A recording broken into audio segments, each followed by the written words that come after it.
Let's talk about Tales of the Walking Dead. More specifically, why I think it was so poorly received by the Walking Dead community.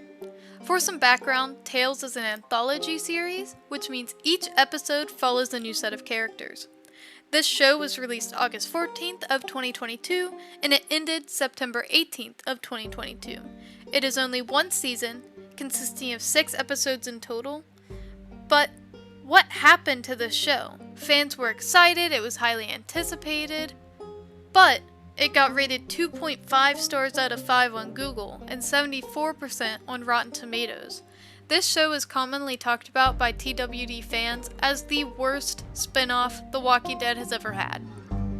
And I have 3 reasons why I think that the show performed so poorly, and I'm going to share those with you today.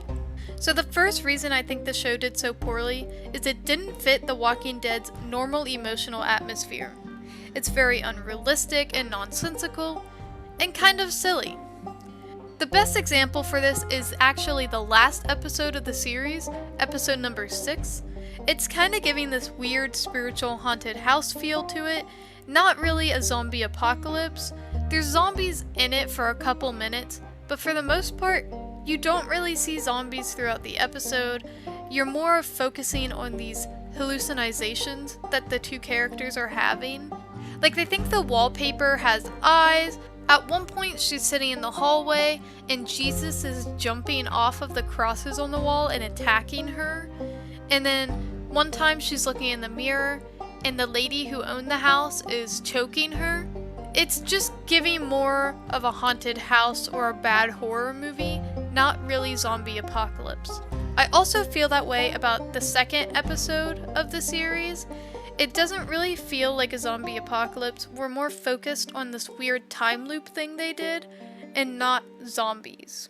My second reason on why I think this show didn't do well is the Alpha and Lydia episode. This is the 3rd episode, which is funny because this is what brought the initial hype and excitement around this show, is people wanted to see more about Alpha.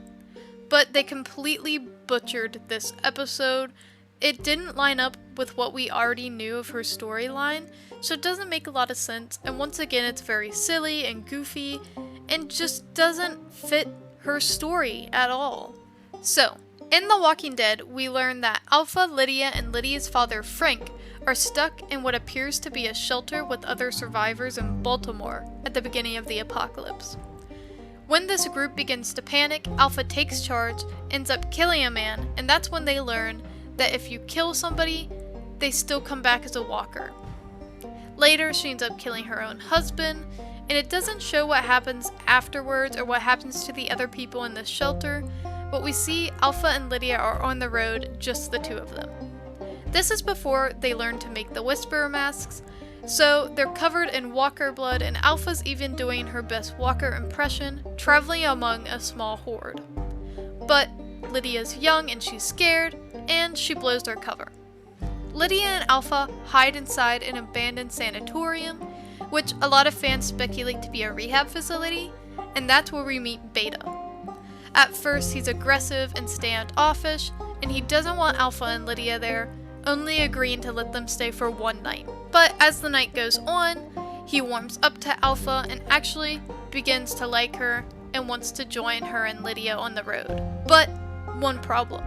He doesn't want to leave his best friend, who has been turned into a walker. He cries, "I can't leave him," and Alpha replies, "You won't have to," handing him a knife. Beta takes this knife, skinning his dead friend and making what appears to be the first Whisperer mask. So that's everything we know from the main show. Let's talk about Tales. We learn Alpha and Lydia are staying on a vintage steamboat, ran by a woman named Brooke. She's a classy young lady who's the exact opposite of Alpha. Brooke cares about appearances, she hosts fancy dinner parties, and she wastes energy and resources to keep the beauty of the old life alive. Alpha feels very out of place here, but she tolerates it for Lydia.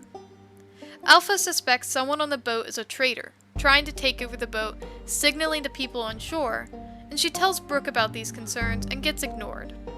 Alpha is proven right. The boat gets attacked, and people are killing each other, so she takes Lydia and she flees. Lydia's upset, wanting to go back to the boat and have herself a birthday party that Brooke promised her. Alpha tells Lydia, no, the boat is gone and she needs to be strong and learn to defend herself. She attempts to teach Lydia to kill walkers, but Lydia gets scared and runs off. Alpha finds her crying in the woods, and she begs Alpha to let her go with the fairies. Alpha realizes Lydia is just a scared little girl, and she decides that she's too weak for this world and the only way is to kill both of them. But before she can, that is when she meets the Whisperers, which are these fairies that Lydia was talking about. So my problem is, where's Beta in all this? They meet Beta without the Whisperer masks, and he joins them, so shouldn't he have been on the steamboat? People of Reddit have a theory that Alpha was thrown out of the Whisperers for doing something bad, then she meets Beta, goes back, kills Hera, and they take over the Whisperers. I don't really believe that, because why didn't she make her and Lydia new masks if they got thrown out? And why wasn't Lydia more desensitized to the walkers if they were a part of the Whisperers? To me, it just doesn't line up, but form your own opinion. It was just really disappointing for me and a lot of other TWD fans because we were really excited to get more of Alpha's story, and this is what we got, unfortunately. And that brings me to my third and final reason on why I think that the show didn't do well, which is you couldn't really connect with the characters and there wasn't anyone to really root for. Other than the first episode, that one is the exception, not the rule, but the rest, I just didn't care for the characters. I didn't care about them, and I didn't have anybody to root for, which is really important in an anthology series, and there are really good anthology series out there that the characters are likable and you're rooting for them, and you're invested in their story for the short time that you have it, and Tales just fell short of that in my opinion. Well, I think that's everything I have to say about Tales. If you agree or if you disagree, feel free to leave a comment. I'd love to see what you guys have to say. And if you think that it failed for other reasons, or if you liked certain things about the show, like I said, leave it down below. I'd love to see what you guys think and have to say. But until next time, I'll see you later.